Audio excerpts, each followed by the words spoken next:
Hello friends, let's come to the third lecture of International Relation PT 365 and the topic is International Organization and Institution और उसमें सबसे पहला topic है United nation.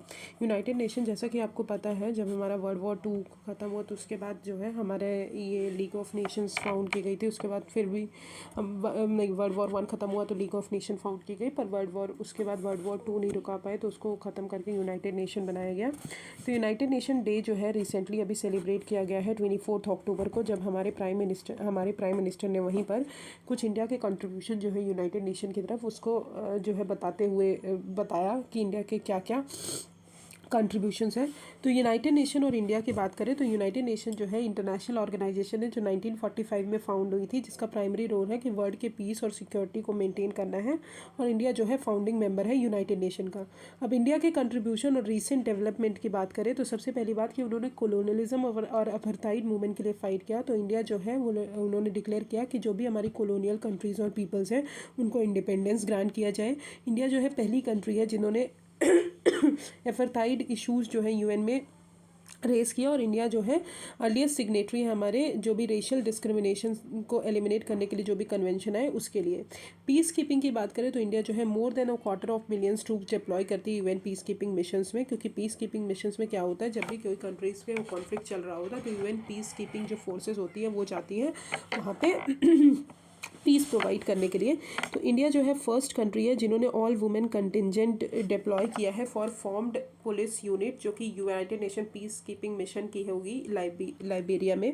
Recently India ने 2 lakh doses provide किए कोविड-19 के, जो भी यूएन पीस कीपिंग मिशन में काम करते हैं, जो भी फोर्सेज जो भी पीपल्स हैं उनके लिए जो है कोविड वैक्सीन जो है वो सप्लाई की है।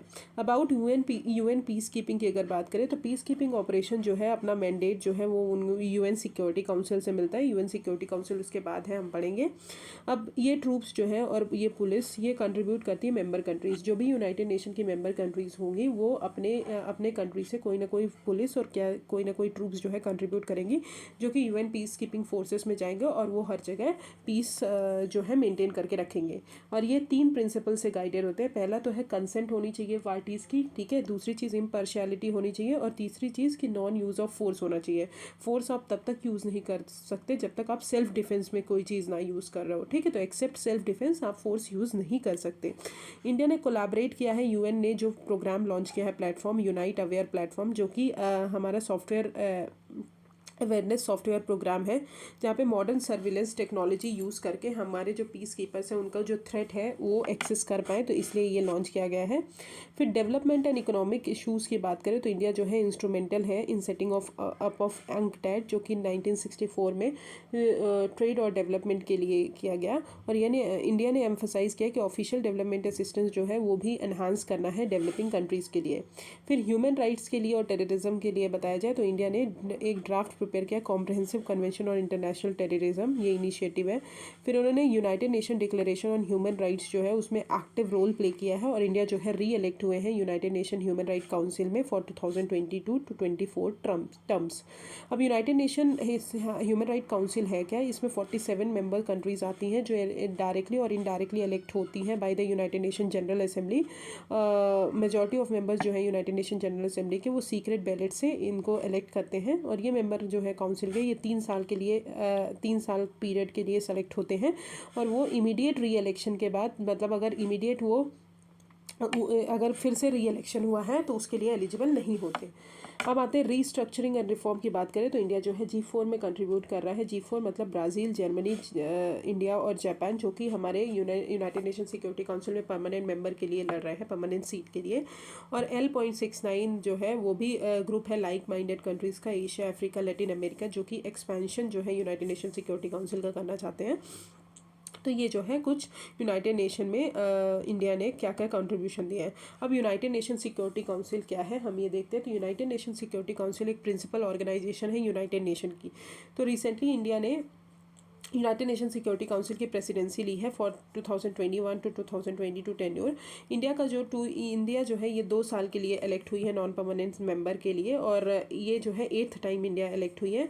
प्रेसिडेंसी जो है यूएन सिक्योरिटी काउंसिल की वो रोटेट होती है मंथली बेसिस पे, जो भी हमारी 15 मेंबर कंट्रीज़ हैं उनमें, और वो अल्फ़ाबेटिकल ऑर्डर में जो है रोटेट होता है।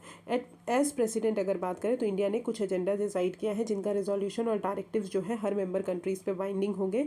इंडिया ने 3 प्रायोरिटी एरियाज़ में मीटिंग रखने की बात की है। पहला है मैरीटाइम सिक्योरिटी, काउंटर टेररिज्म और पीस कीपिंग, और ऑल्सो उन्होंने एक्सपेक्ट किया कि एक मोबाइल ऐप जो है यूनाइट अवेयर प्रोग्राम जो यूनाइटेड नेशन का है उसमें वो डिप्लॉय करेंगे, जो कि टेरेन इन्फॉर्मेशन और सिचुएशनल अवेयरनेस जो है वो हमको बताएगा पीस कीपर्स के लिए। अब यूनाइटेड नेशन सिक्योरिटी काउंसिल की अगर बात करें तो यूनाइटेड नेशन सिक्योरिटी काउंसिल जो है उसमें 15 मेंबर होते हैं। 15 मेंबर में से जो 5 मेंबर होते हैं दे आर परमानेंट मेंबर, और इनके पास वीटो पावर होती है। वीटो पावर वही कि अगर कोई भी अदर कंट्री जो है इनमें से कुछ लाती है, कोई भी लॉ लाती है या कुछ भी लाती है, तो उसके कारण अगर इनमें से किसी एक कंट्री ने भी मना कर दिया तो वो लॉ है पास नहीं होगा, तो वो होती है वीटो पावर। तो परमानेंट मेंबर्स हैं United State, China, UK, Russia, France. तो हमने जब joint comprehensive plan of action पढ़ा था ईरान न्यूक्लियर डील, तो उसमें हमने देखा था कि P5+1 कंट्रीज आती, तो P5 मतलब परमानेंट 5 कंट्रीज। तो कौन कौन सी है? United State, China, UK, Russia और फ्रांस। तो these are the P5 countries. और जो 10 नॉन परमानेंट कंट्रीज है जिनके पास वीटो पावर नहीं होती, अफ्रीका रीजन से आती है, एशिया रीजन से आती है, लैटिन अमेरिका और कैरेबियन, वेस्टर्न यूरोप और ईस्टर्न यूरोप। ओके, तो 5 आती हैं अफ्रीकन और एशियन स्टेट से, 2 आती हैं लैटिन अमेरिकन स्टेट से, 1 आती हैं ईस्टर्न यूरोप स्टेट से, और 2 आती हैं वेस्टर्न यूरोप और अदर स्टेट से। अब हर साल जो है जनरल असेंबली जो है in non permanent member 5 non permanent members को सेलेक्ट करती है 2 साल के लिए बाई 2/3 मेजॉरिटी। तो ये भी इंपॉर्टेंट फैक्ट है। कौन सेलेक्ट करता है? United nation general assembly select करती है। 5 नॉन परमानेंट मेंबर्स को सेलेक्ट करती है 2 साल के लिए बाई 2/3 मेजॉरिटी।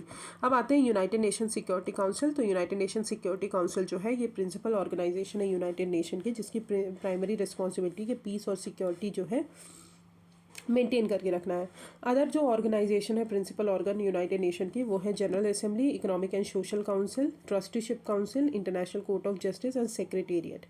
ये जो है यूएन की ओनली यूएन की ऑर्गन है जिसके पास पावर है कि वो सारे डिसीजंस ले सकती है, और सारे डिसीजंस जो है मेंबर कंट्रीज़ पे मैंडेटेड होते हैं कि उनको वो इम्प्लीमेंट करना पड़ेगा।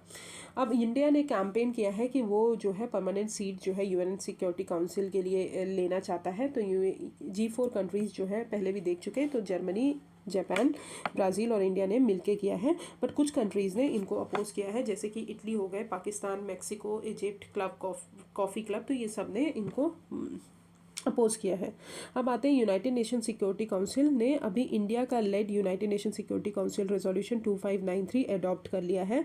तो अब ये रेजोल्यूशन है क्या? ये रेजोल्यूशन अफगानिस्तान में है, जो भी अफगानिस्तान में क्राइसिस हो रहे हैं उनको एड्रेस करने के लिए और ग्लोबल अप्रोच को लाने के लिए। इन्होंने डिमांड की है कि अकाउंटेबिलिटी जो है तालिबान से अकाउंटेबिलिटी लीजिए, सो दैट टेरिटरी जो है वो टेररिज्म के लिए ना यूज़ हो पाए, और जो भी अदर कंट्रीज़ हैं वहाँ पे अटैक ना बढ़े।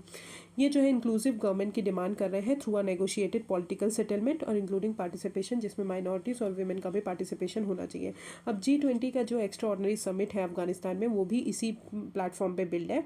अब United Nation Security Council resolution 2615 है क्या? ये पास किया गया है रेजोल्यूशन, जो भी हमारी ह्यूमैनिटेरियन एड असिस्टेंस है वो अफगानिस्तान तक पहुँचे उसके लिए ये पास किया गया है।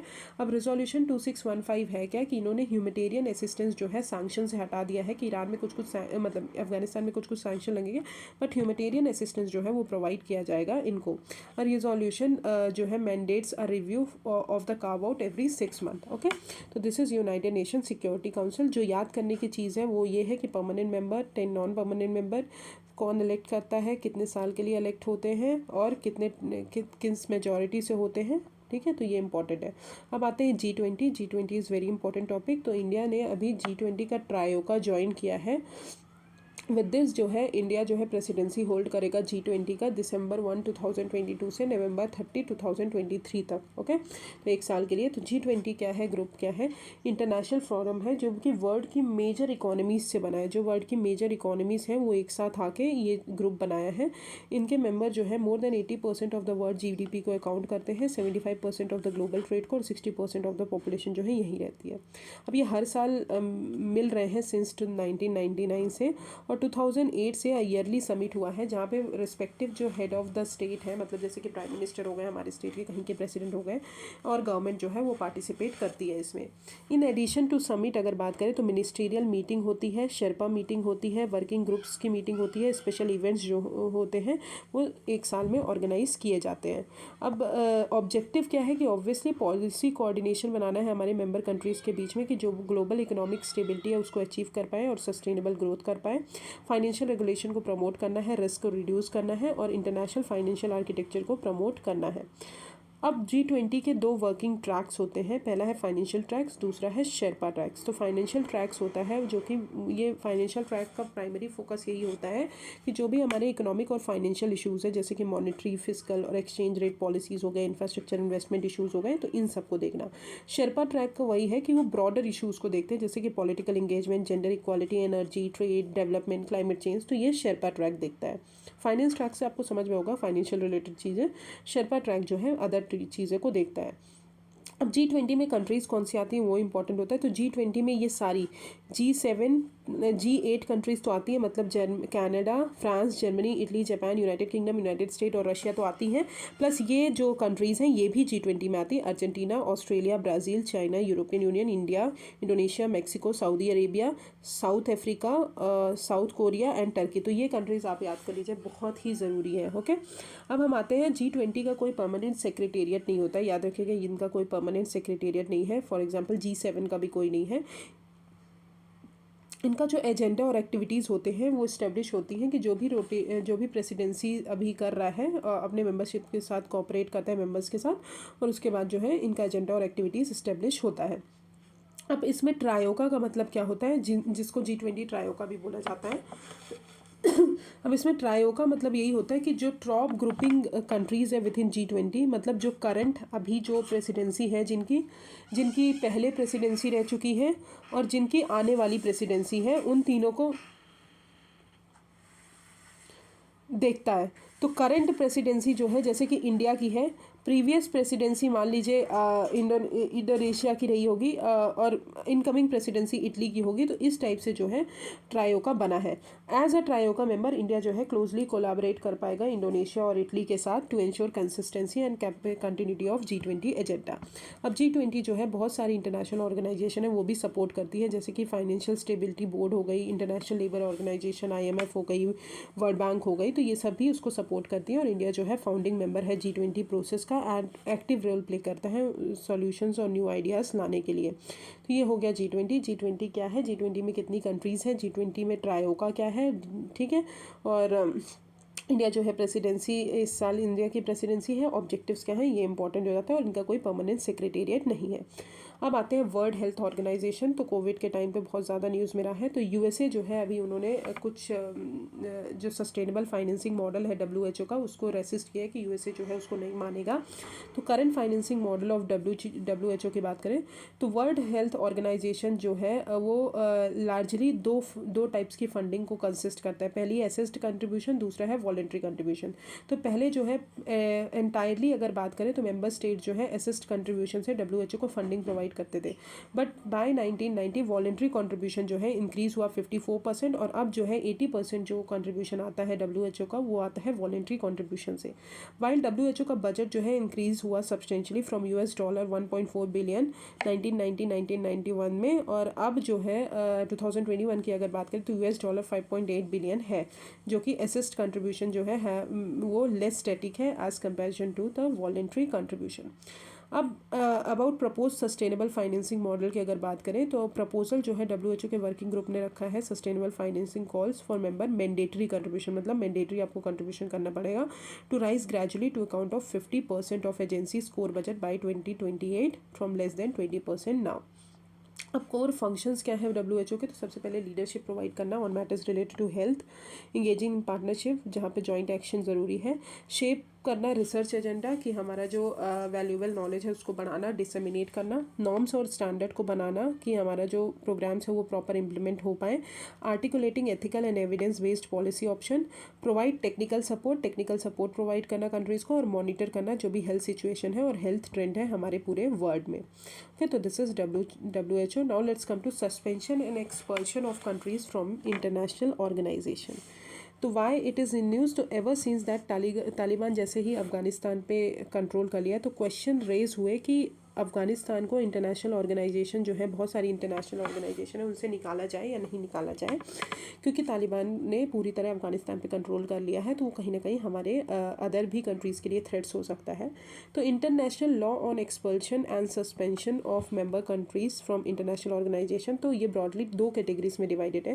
पहला तो जो इंटरनेशनल ऑर्गेनाइजेशन एक्सप्लिसिटली मतलब बाहर से ही अपने लॉ के अंदर ही प्रोवाइड कर देते हैं कि इन मेंबर कंट्रीज़ को हम हटा देंगे या एक्सपल्शन कर देंगे या सस्पेंशन कर देंगे। तो कुछ इंटरनेशनल ऑर्गेनाइजेशन है जिनमें कोई भी प्रोविज़न नहीं है एक्सपल्शन और सस्पेंशन से रिलेटेड। तो सबसे पहले हम ये देखते हैं जिन इंटरनेशनल ऑर्गेनाइजेशन में एक्सपल्शन और सस्पेंशन जो है ये जो है लॉज है एक्सप्लिसिटली मेंशन है। आर्टिकल 6 जो है यूनाइटेड नेशन चार्टर का, वो अलाउ करता है यूनाइटेड नेशन जनरल असेंबली को कि किसी भी कंट्री को on recommendation of United Nation Security council किसी भी कंट्री को आप एक्सपेल और सस्पेंड कर सकते हैं अगर उन्होंने यूनाइटेड नेशन के प्रिंसिपल्स को वॉयलेट किया है। तो फिर आर्टिकल 5 ऑफ UN चार्टर की अगर बात बताएं तो उन्होंने वो बताया कि सस्पेंड कर सकते हैं किसी भी कंट्री को फ्रॉम यूनाइटेड नेशन मेंबरशिप। फिर IMF का भी एक आर्टिकल है जहाँ पे उन्होंने बोला है कि सस्पेंशन और एक्सपल्शन जो है मेंबर कंट्री का कर सकते हैं अगर वो IMF के आर्टिकल्स के जो भी ऑब्लिगेशन है उनको फेल हो जाते हैं मीट करने में। इन IMF टर्मिनोलॉजी उनको कंपलसरी विड्रॉल भी बोला जाता है। तो कंपलसरी विड्रॉल जो है IMF से जो कंट्रीज एक्सपर्ट होती हैं, सस्पेंड होती हैं, उनको बोला जाता है। अब वो कुछ इंटरनेशनल ऑर्गेनाइजेशन जहाँ पे ये कोई भी प्रोविजन प्रोवाइडेड नहीं है फॉर सच इंटरनेशनल ऑर्गेनाइजेशन, वहाँ पे कोई इनहेरेंट राइट नहीं है उन ऑर्गेनाइजेशन का कि वो एक्सपेल और सस्पेंड करे किसी भी मेंबर स्टेट को, और उसके अंदर सार्क जो है इसी कैटेगरी के अंदर फॉल होता है।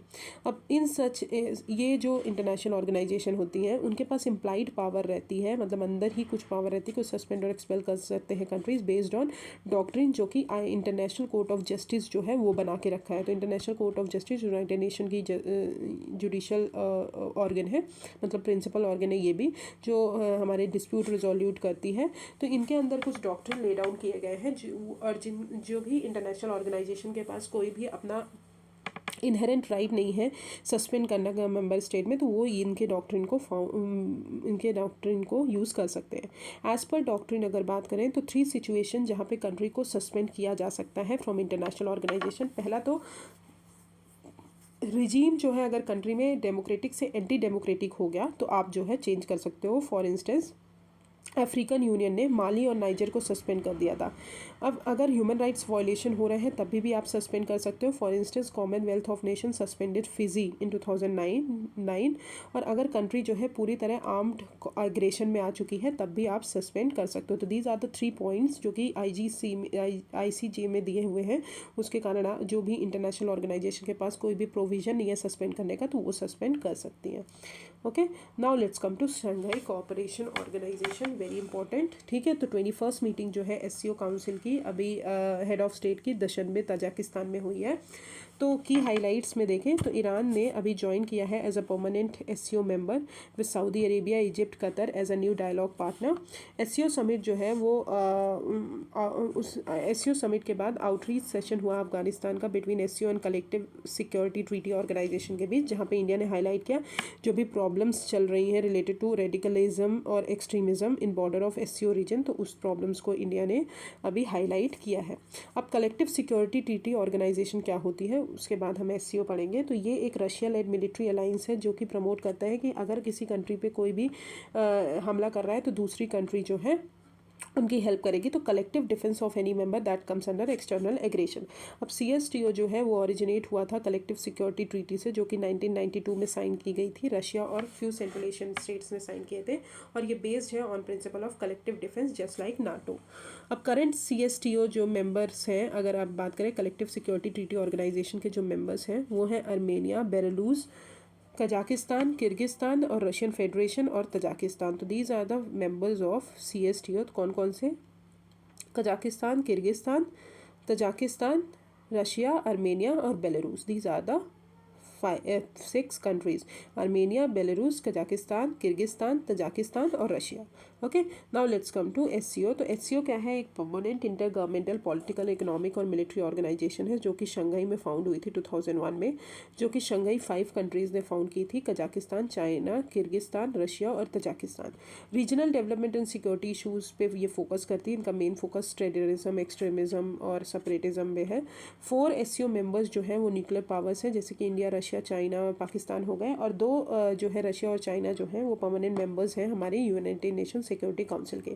अब SCO जो है वो कंसीडर की जाती है as a counterweight to NATO, क्योंकि नाटो जो है वो भी कलेक्टिव डिफेंस के लिए बनाई गई, और SCO जो है वो काउंटर वेट करती है हमारे नाटो को। याद रखिएगा कितने मेंबर्स हैं, तो कजाकिस्तान, चाइना, किर्गिस्तान, रशिया और तजाकिस्तान, ये शंघाई 5 थे। फिर इंडिया ने ज्वाइन किया और पाकिस्तान ने ज्वाइन किया। ओके, ये हो गया। अब वर्किंग स्ट्रक्चर की अगर देखें तो head of the state council होती है, जो कि हाईएस्ट डिसीजन मेकिंग बॉडी है हमारे SCO की। हेड ऑफ गवर्नमेंट काउंसिल होती है, जो कि मल्टीलेटरल कोऑपरेशन और प्रायोरिटी डायरेक्शंस को इशू करती है, स्ट्रेटजी बनाती है। फिर 2 परमानेंट बॉडीज़ है। पहली है SCO जो सेक्रेटेरिएट है, जो कि कोऑर्डिनेट करता है SCO की एक्टिविटी से, और दूसरी है RADS, जो कि वर्क करती है कि टेररिज्म, सेपरेटिज्म और एक्सट्रीमिज्म को उसको हमको कम करना है। तो रीजनल एंटी टेररिस्ट स्ट्रक्चर जो है ये भी एक बॉडी है। फिर SCO बिजनेस काउंसिल बनाई गई है इकोनॉमिक कोऑपरेशन को एक्सपैंड करने के लिए, और SCO inter bank consortium for expanding bank services. तो this is the working structure of SCO। Now let's come to Shanghai 5 कौन सी कंट्री से? China, Kazakhstan, Kyrgyzstan, Russia, Tajikistan. Working language जो है इनकी रशिया और मैड्रिन है।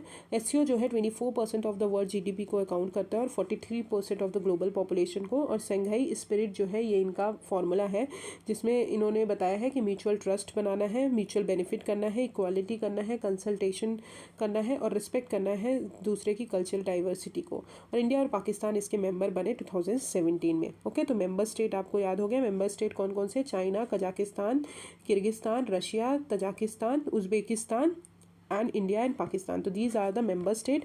ऑब्जर्वर स्टेट्स में अगर देखें तो अफगानिस्तान, बेलारूस, ईरान और मंगोलिया। डायलॉग पार्टनर में है Armenia, Azerbaijan, Cambodia, Nepal, Sri Lanka, Turkey, और गेस्ट अटेंडेंस में आसियान, तुर्कमेनिस्तान, CIS और United Nation. These are the ये कंट्रीज़ आपको याद करने की ज़रूरत है कौन सी कंट्रीज़ मेंबर स्टेट है। ओके, अब आते हैं आसियान कंट्रीज़ में। तो ये न्यूज़ में इसलिए है कि इंडिया और आसियान का डिजिटल वर्किंग प्लान 2022 अभी अप्रूव हो गया है second ASEAN digital minister meetings में, जो कि एनुअल मीटिंग है हमारे टेलीकॉम मिनिस्टर्स की, जो 10 आसियान कंट्रीज़ हैं उनकी। अब आसियान जो है ये इस्टेब्लिश हुआ था हमारे पॉलिटिकल और सोशल स्टेबिलिटी को प्रमोट करने के लिए एशिया पैसिफिक रीजन में। इस्टेब्लिश हुआ था 1967 में, और साइन किया गया था, बैंकॉक डिक्लेरेशन साइन किया गया था, और जो भी आसियान के फाउंडिंग मेंबर्स थे उन्होंने किया था। ठीक है, फाउंडिंग फादर्स जो है आसियान के वो कौन से हैं? इंडोनेशिया, मलेशिया, फिलीपींस, सिंगापुर और थाईलैंड। इंडिया जो है वो सेक्टोरल पार्टनर बना आसियान का 1992 में। मोटो जो था आसियान का, मोटो जो है आसियान का वो है 1 विजन 1 आइडेंटिटी 1 कम्युनिटी।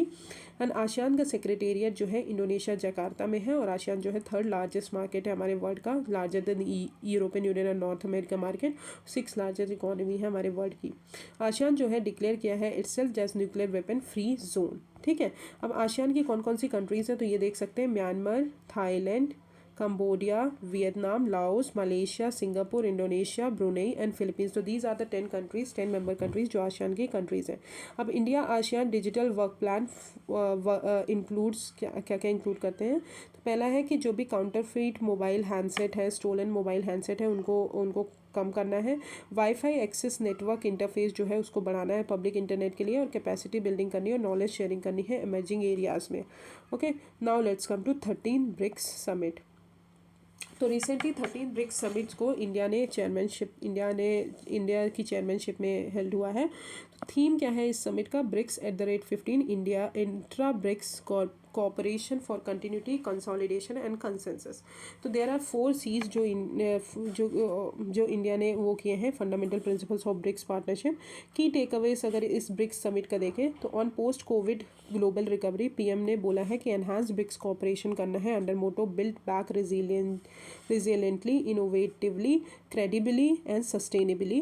और उन्होंने न्यू दिल्ली डिक्लेरेशन जो है उसको अडॉप्ट किया है, जो कि अफगान सिचुएशन जो है, जो भी अफगान में प्रॉब्लम चल रही है अफगानिस्तान में, उसको पीसफुल मून से सेटअप करेंगे, रिफॉर्म करेंगे जो भी हमारे प्रिंसिपल ऑर्गेनाइजेशन है यूनाइटेड नेशन के, जैसे कि United Nation Security Council. BRICS जो है कलेक्टिव पोजीशन लेगा on strengthening and reforming multilateral system, और ह्यूमैनिटेरियन जो सिचुएशन है, ह्यूमन राइट्स को अपहोल्ड करने के लिए उसको एड्रेस करेंगे। इम्प्लीमेंटेशन जो है एक्शन प्लान का ऑन काउंटर टेररिज्म, उसको भी इम्प्लीमेंट करेंगे। एग्रीमेंट ऑन स्पेस एजेंसीज और remote sensing satellite will enhance research capabilities. और एक्शन प्लान जो है 2021 से 24 तक फॉर एग्रीकल्चर कोऑपरेशन, वो भी अडॉप्ट किया गया है। अब ब्रिक्स जो है, ब्रिक एक ग्रुप ऑफ मेजर इकोनॉमिक्स है जो कि कौन कौन सी कंट्रीज़ को इंक्लूड करता है? Brazil, Russia, India, China and south Africa. तो दीज आर द 5 कंट्रीज़ जो ब्रिक्स में आती हैं। ब्रिक्स जो है कहीं ना कहीं 41% ऑफ द वर्ल्ड पॉपुलेशन को अकाउंट करता है, 24% ऑफ वर्ल्ड जीडीपी को, और 16% शेयर है हमारे वर्ल्ड ट्रेड में। ब्रिक्स कंट्रीज जो है वो डेलिब्रेट करती है इंपॉर्टेंट इशूज़ में अंडर 3 पिलर्स। पहला है पॉलिटिकल एंड सिक्योरिटी, दूसरा है इकोनॉमिक एंड फाइनेंशियल, तीसरा है cultural and people to people exchange. अब 2 इंपॉर्टेंट इंस्टीट्यूशन है हमारे ब्रिक्स के। पहला है न्यू डेवलपमेंट बैंक, जो कि फोर्टजिला 6 ब्रिक्स समिट हुआ था तब ये इस्टेब्लिश किया गया था। ये फाइनेंस और इंफ्रास्ट्रक्चर और रिन्यूएबल एनर्जी प्रोजेक्ट्स के लिए फाइनेंस प्रोवाइड करता है। दूसरा है कंटिजेंट रिजर्व एग्रीमेंट, अगर बैलेंस ऑफ पेमेंट क्राइसिस हो रहे हैं तो आपको आईएमएफ के जैसे ही ये बनाया गया ब्रिक्स के अंदर। ऑन जनवरी 1, 2022 चाइना ने ऑफिशियली ब्रिक्स की चेयरमैनशिप ले ली और विल होस्ट 14 ब्रिक्स समिट। अब फर्स्ट ब्रिक्स शेरपा मीटिंग जो है ऑफ 2022 जो है वो वर्चुअली हेल्ड हुई है। तो अब शेरपा होता क्या है? शेरपा एक पर्सनल रिप्रेजेंटेटिव है कुछ लीडर्स जो भी हमारे मेंबर कंट्रीज़ के लीडर्स हैं उनका, जैसे कि G8 G20 में होता है। टर्म जो है ये डिराइव किया गया है नेपाली शेरपा पीपल से, जो कि serve as guides for mountaineers in Himalayas.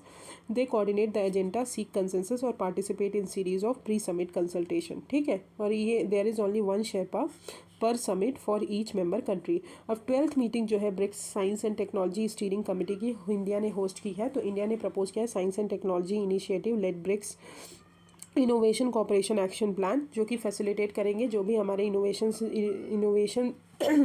से रिलेटेड चीज़ें हैं उनको एक्सपीरियंस और उनको शेयर करेंगे 10 थीमेटिक एरियाज में, including anti microbial resistance and big data analytics. Okay, तो this is BRICS country. Now let's come to new development bank, very important, जो कि हमने बताया ब्रिक्स का ही बैंक है। जो फोर्टजिला समिट हुआ था 6th ब्रिक्स समिट, वहाँ पे इसको स्टेब्लिश किया गया था।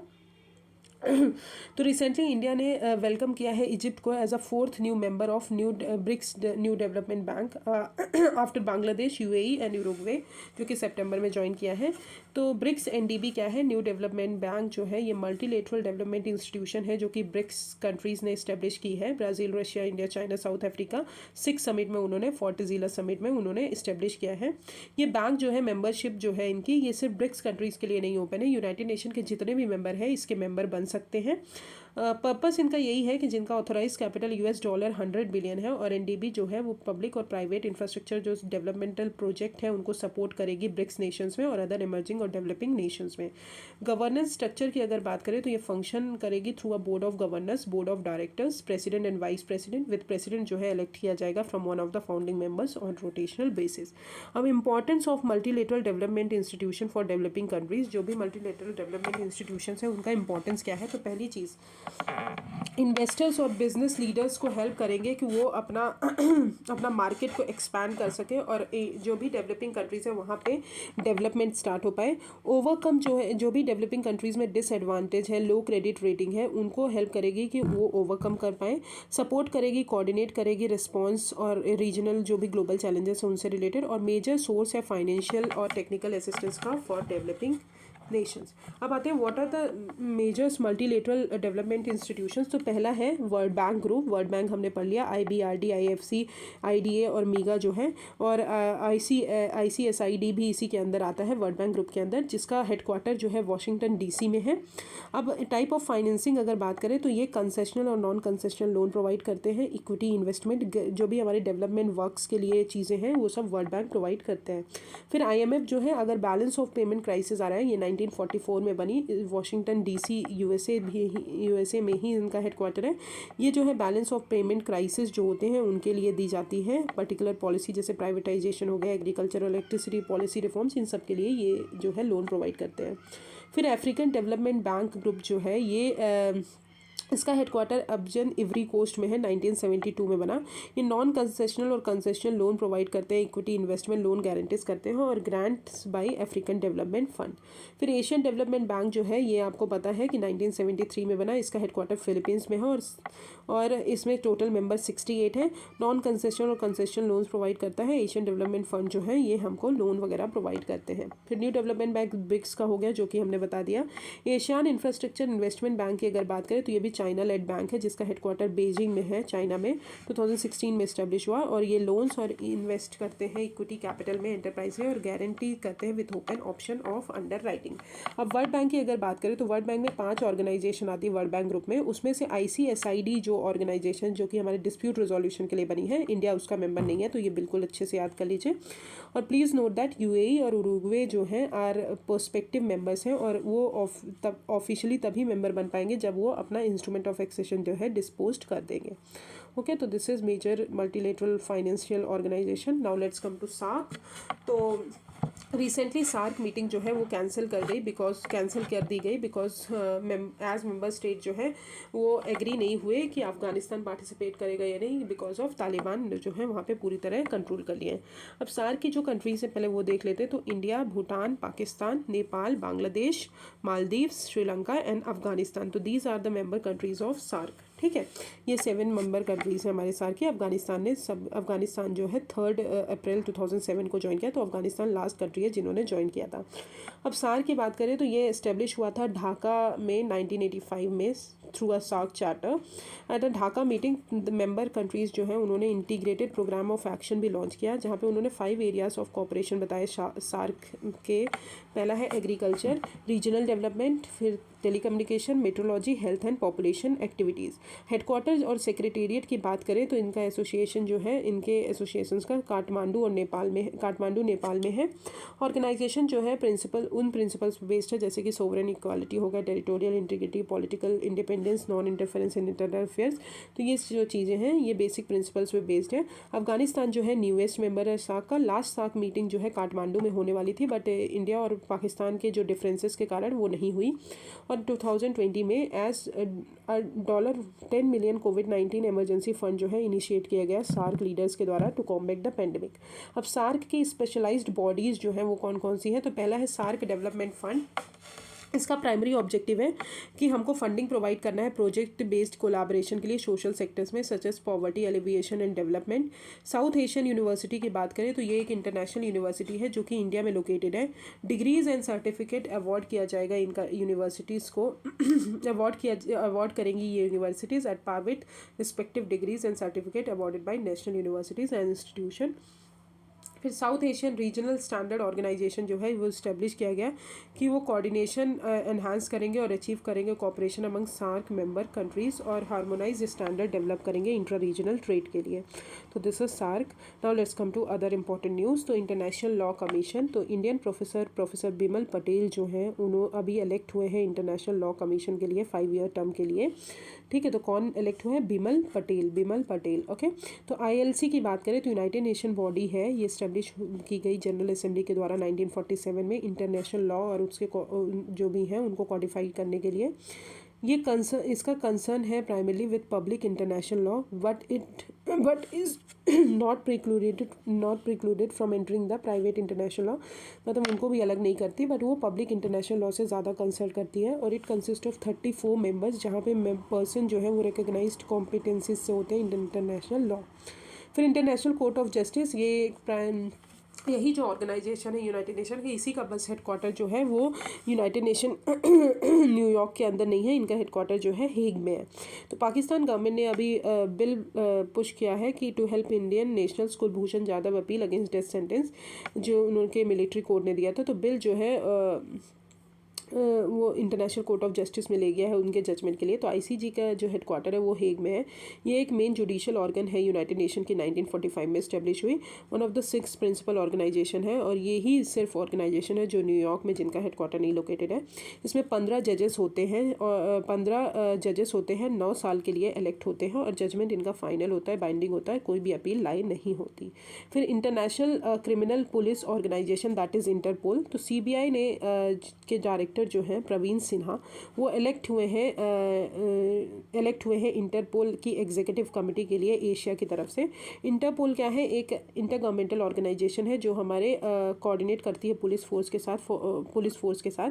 इसका हेडक्वार्टर लियोन फ्रांस में है, और जो हर मेंबर कंट्रीज़ हैं वो होस्ट करते हैं इंटरपोल नेशनल सेंट्रल ब्यूरो, और सीबीआई जो है डेजिग्नेटेड है as an NCB of India. NCB India से जो है हमारी सीबीआई है। अब इंटरपोल नोटिस की बात करें तो रेड नोटिस जो है वो वांटेड पर्सन के लिए निकाली जाती है, येलो नोटिस मिसिंग पर्सन के लिए, blue notice additional information collect करने के लिए, ब्लैक नोटिस अनआइडेंटिफाइड बॉडीज़ के लिए, ग्रीन नोटिस बॉन्डिंग और इंटेलिजेंस के लिए, ऑरेंज नोटिस इमिनेंट थ्रेट के लिए, पर्पल नोटिस मॉडस ऑपरेंटी के लिए। ओके, तो this is Interpol. Now let's come to OPEC and OPEC plus. तो रिसेंटली टॉक्स स्टार्ट हुई यूनाइटेड यूएई और ओपेक प्लस कंट्रीज़ के बीच कि हमारा जो ग्लोबल पैक्ट है उसको एक्सटेंड करना है, कि जो भी ऑयल प्रोडक्शन है उसको कट करना है बियॉन्ड अप्रैल 2022, और उसके कारण जो है ये कंसेंसस पे रीच नहीं हो पाया। इन द बैकड्रॉप ऑफ क्या हुआ कि हमारा ऑयल प्राइसेस कोविड-19 के टाइम पे कम हो गया, तो OPEC plus countries in April 2020 2 year output pact लेकर आए। First step cuts in crude oil production for better price discovery. तो मतलब उनको जो है लॉस होने लगा, तो उन्होंने बोला कि हम ऑयल का जो प्रोडक्शन है उसको कट कर देंगे तो हमारी डिमांड ज़्यादा हो जाएगी, तो हमारा प्राइस भी ज़्यादा हो जाएगा। अब ओपेक और ओपेक प्लस कंट्रीज़ कौन है? तो ओपेक का जो हेडक्वार्टर है दैट इज़ इन वियना। ये एक परमानेंट इंटर गवर्नमेंटल ऑर्गेनाइजेशन है जो बगदाद कॉन्फ्रेंस 1960 में क्रिएट की गई थी। इसका ऑब्जेक्टिव है कि जो भी हमारे पेट्रोलियम पॉलिसीज़ हैं मेंबर कंट्रीज़ के बीच में कोऑर्डिनेट और यूनिफाई करना है, फेयर और स्टेबल प्राइसेस रखने हैं, इंश्योर करना है efficient and regular supply of petroleum to consuming nations. अब 10 नॉन ओपेक कंट्रीज़ हैं जो कि एक्सपोर्ट करती हैं crude oil, are terms as OPEC plus countries. तो जो नॉन ओपेक कंट्रीज़ हैं जो भी एक्सपोर्ट करती हैं क्रूड ऑयल, उनको ओपेक प्लस कंट्रीज़ बोला जाता है। अब वो ओपेक प्लस कंट्रीज़ कौन सी हैं? Azerbaijan, Bahrain, Brunei, Kazakhstan, Malaysia, Mexico, Oman, Russia, South Sudan and Sudan. और ये जो है एग्जिस्टेंस में है to counteract other nations capability to produce oil. अब ओपेक मेंबर्स जो हैं ये हैं जैसे कि हमारी हो गए Algeria, Nigeria, Saudi Arabia, Iran, UAE, Iraq, Republic of Congo, ठीक है, गैबोन, अंगोला, वेनेजुला। तो याद रखिएगा साउथ अमेरिका से सिर्फ एक ही कंट्री है दैट इज़ वेनेजुला ओपेक में है। और जो नॉन ओपेक मेंबर्स आते हैं जो एक्सपोर्ट करते हैं क्रूड ऑयल, वो जो है हमारे ओपेक प्लस कंट्रीज़ में आते हैं। अब आते हैं एशियन इंफ्रास्ट्रक्चर इन्वेस्टमेंट बैंक, जो कि चाइना लेड बैंक है। अभी हमने बताया कि farmer RBI governor Urjit Patel हैं, अभी वाइस प्रेसिडेंट अपॉइंट हुए हैं एज ऑफ AIIB।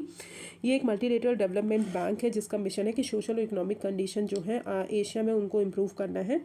2015 में इस्टेब्लिश हुई, इसका हेडक्वार्टर बेजिंग में है। इंडिया जो है फाउंडिंग मेंबर है और सेकंड लार्जेस्ट शेयर होल्डर है AIIB का आफ्टर चाइना।